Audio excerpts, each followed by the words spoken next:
Students, abstract algebra के आज के इस लेक्चर में हम स्टार्ट करते हैं डेफिनेशन से।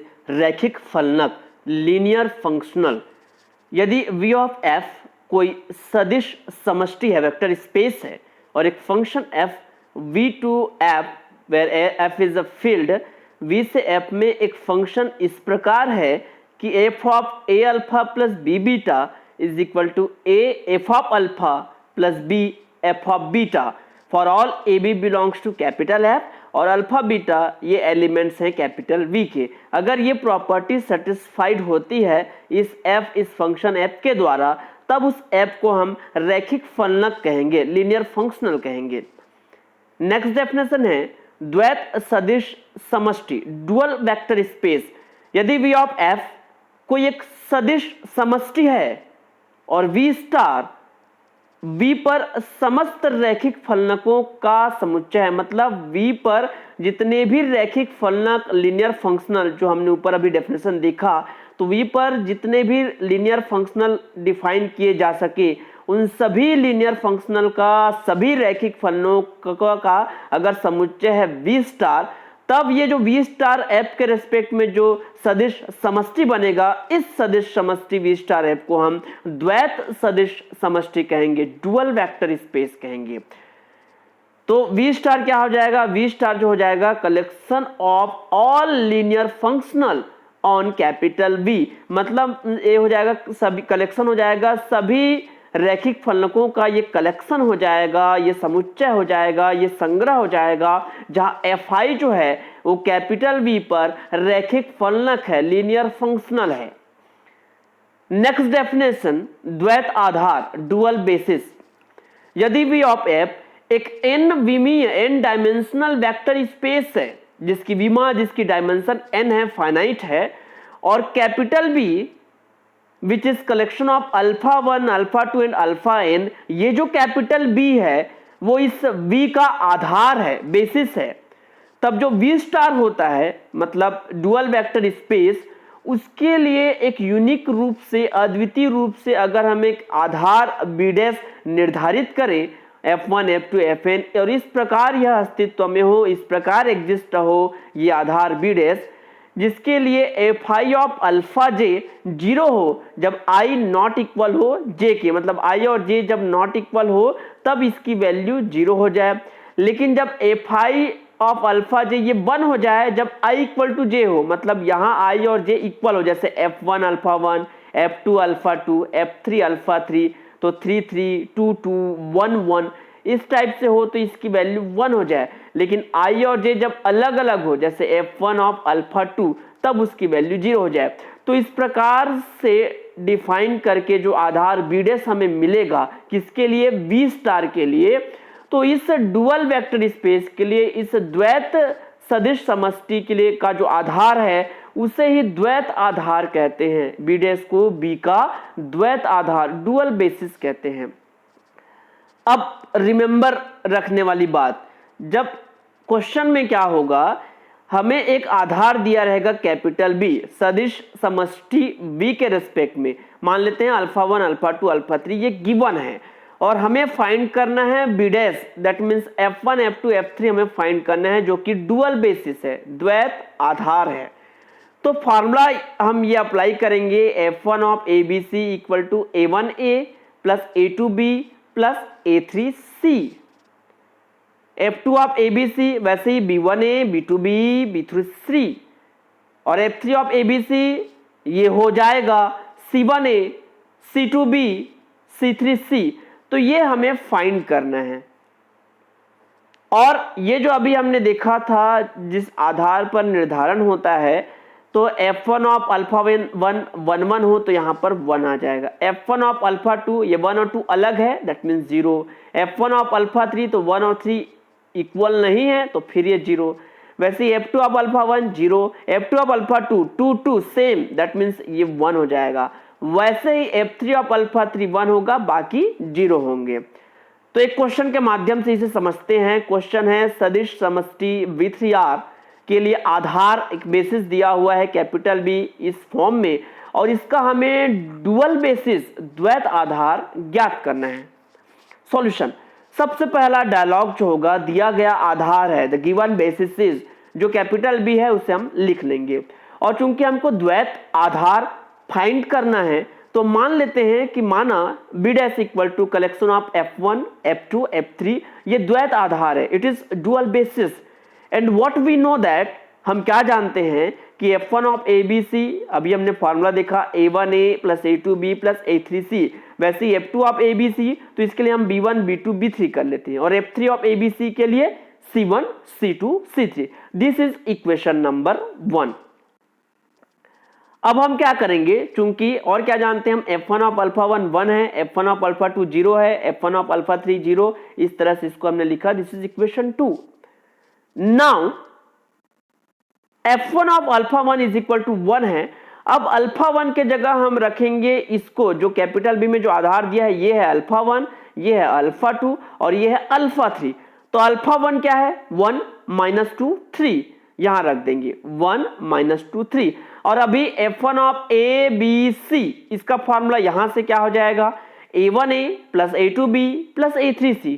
तो यहां से क्या हो जाएगा, ए बी सी के लिए a1a, a मतलब 1, a2b, b मतलब माइनस 2 और a3c, c मतलब 3, ये आ जाएगा। समीकरण 1 से रीजन दे देंगे साइड में, दिस इज इक्वेशन 3। वैसे ही तथा f1 ऑफ अल्फा 2, इसकी वैल्यू है 0।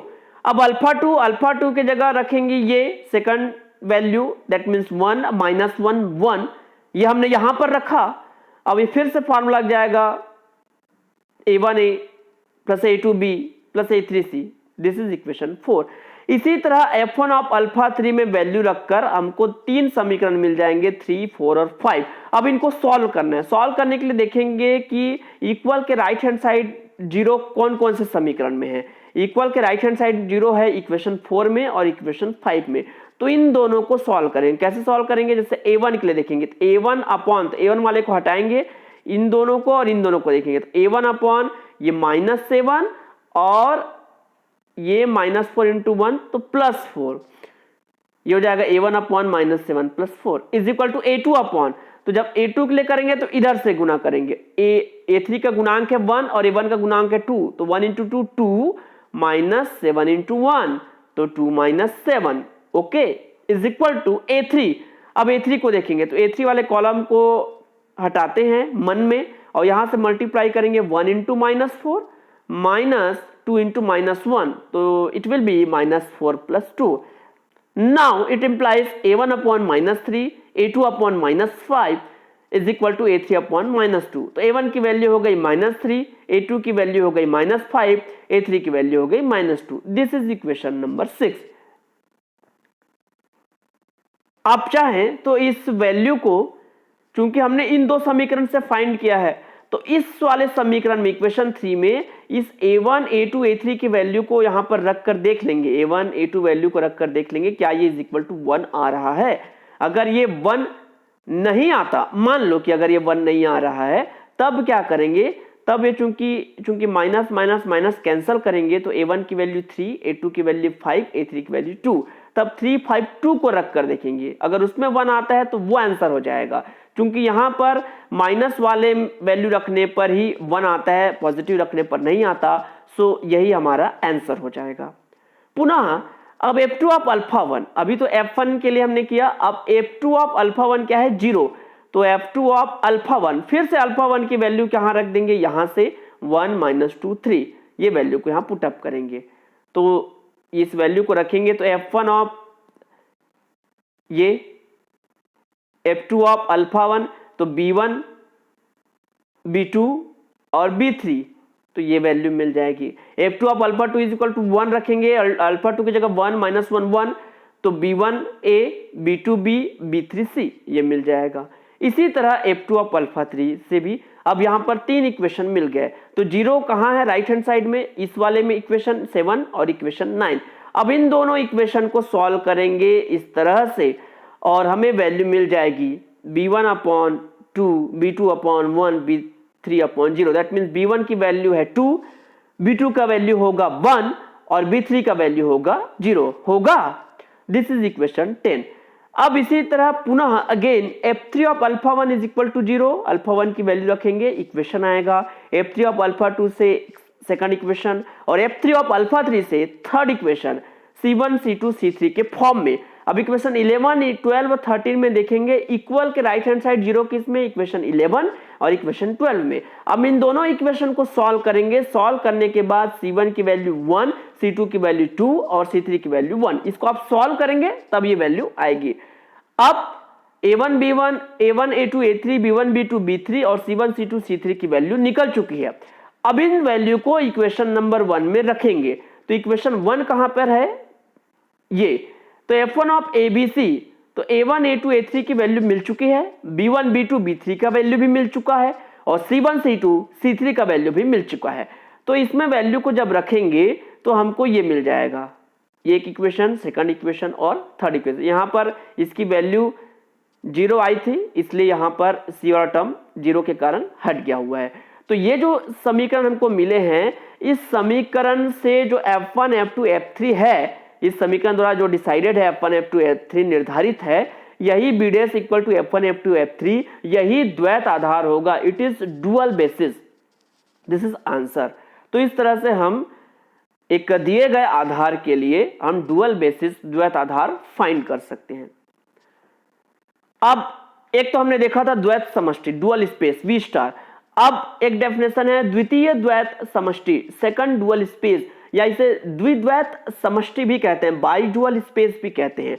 मान लेते हैं V ऑफ F कोई परिमित विमीय सदिश समष्टि है, फाइनाइट डायमेंशनल वेक्टर स्पेस है, और इसी V के जो रैखिक फलनकों का सभी V पर डिफाइंड सभी रैखिक फलनकों, सभी लीनियर फंक्शनल का जो कलेक्शन होता है V स्टार, उससे जो सदिश समष्टि बनती है, वेक्टर स्पेस बनता है, उसे हम द्वैत समष्टि कहते हैं, डुअल स्पेस कहते हैं। अब V स्टार भी अपने आप में एक सदिश समष्टि होता है, वेक्टर स्पेस होता है। अब इस V स्टार पर सभी रैखिक फलनकों का, पहले V पर रैखिक फलनकों के कलेक्शन से हमने V स्टार बनाया, अब V स्टार पर सभी रैखिक फलनकों के कलेक्शन से अगर हम एक नया सदिश समष्टि क्रिएट करें, दैट मीन्स V स्टार का स्टार या V डबल स्टार, तब ये द्विद्वैत समष्टि बाई डुअल स्पेस बन जाता है। मतलब डुअल स्पेस का डुअल स्पेस अगर हम फाइंड करें तो वो बाई डुअल स्पेस हो जाएगा, सेकंड डुअल स्पेस हो जाएगा। यदि V परिमित विमीय हो, फाइनाइट डायमेंशनल हो, तो डायमेंशन ऑफ V और डायमेंशन ऑफ V स्टार ये इक्वल होते हैं, और उसी तरह dimension of V star is equal to dimension of V double star, ये इक्वल हो जाएंगे। तो हम ये कह सकते हैं चूंकि इनके डायमेंशन सेम है तो V आइसोमॉर्फिक है V स्टार और it is isomorphic to V double star. V star मतलब क्या है, V स्टार उन रैखिक फलनकों का कलेक्शन है, उस फंक्शंस का कलेक्शन है जो V से F में रैखिक फलनक है। V से F में, जब V से F में रैखिक फलनक हो, जब Fi V से F में रैखिक फलनक हो, तब उनके कलेक्शन V स्टार के एलिमेंट्स हो जाएंगे।